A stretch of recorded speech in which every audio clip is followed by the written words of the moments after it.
Spain से हमारे नुमाइंदे मुमताज मुनीर सहोत्रा की रिपोर्ट के मुताबिक स्पेन की मारूफ कारोबारी और समाजी सियासी शख्सियात चौधरी गुलरेज अहमद बोगा और चौधरी तबरेज अहमद बोगा की जानिब से चेयरमैन नई मख्तर गोंदल एडवोकेट और अमरीका में अमन के दाही डॉक्टर बाबर जाट IUDHR के एजाज में करतबा रेस्टोरेंट फोरम पर दावत का एहतमाम किया गया।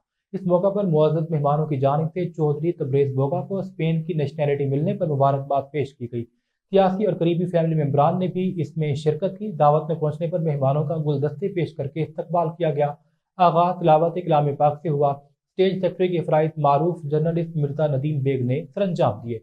रिवेंडर डॉक्टर बाबर जाट ने ख्यालात का इज़हार करते हुए भाईचारे के फ़रोग़ पर जोर दिया। उन्होंने कहा कि वक्त की अहम ज़रूरत है कि मुत्तहिद होकर बिला इम्तियाज़ भाईचारे को फ़रोग़ दिया जाए। उन्होंने स्पेन में मुकीम पाकिस्तानियों की जिंदा दिली को सराहा और कहा बार्सिलोना वाले वाक़ियतन जिंदा दिल हैं जो मेहमान नवाजी करना खूब जानते हैं। सैयद दुल्करनैन शाह और चौधरी तबरेज बोगा ने डॉक्टर बाबर जाट को बार्सिलोना में खुशामदीद कहते हुए उनके काज के लिए मुकम्मल ताउन का यकीन दिलाया।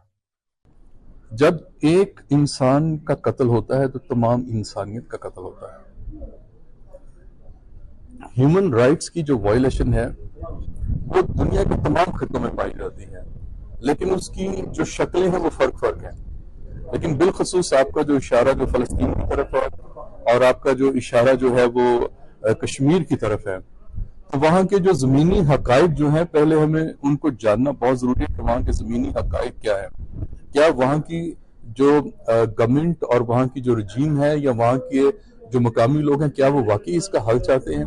अगर तो वो वाकई उसका हल चाहते हैं तो फिर उसकी असल वो जो ट्रीटीज है, जब इंग्लैंड ने जब पाकिस्तान को पाकिस्तान बनाया और इंडिया को जब आजाद किया तो उस वक्त जो कश्मीर का जो स्टेटस जो था, अगर तो वो स्टेटस जो है वो रिस्टोर कर दिया जाए और इंडिया ने जिस तरह से बेरहमी से वहां पे इंसानों का वहां पे जो कत्लो गारत की है वहां पे उसकी जितनी भी उसके बारे में आवाज बुलंद की जाए वो मेरा ख्याल वो कम है। सब लोगों ने देखा है कि वहां पे क्या हुआ। उन्होंने लोगों ने वहां पे तो उसको ओपन प्रिजन बना दिया, मतलब एक जेल खाना है। और इसी तरह से जब हम फलस्तीन की बात करते हैं तो वहां पे भी जितने इंसान जिनका ब्लड शेड वहां पे हुआ है वो काबिल रहम है, और जितनी भी इंसानी हकूक की जो तंजीमें हैं वहां पे जो उनके बुनियादी हकूक हैं और जो वहां पे उनकी प्रोटेक्शन है, वहां पे जो पीस के जो मसाइल हैं वो हंगामी बुनियाद पे उनका हल होना चाहिए।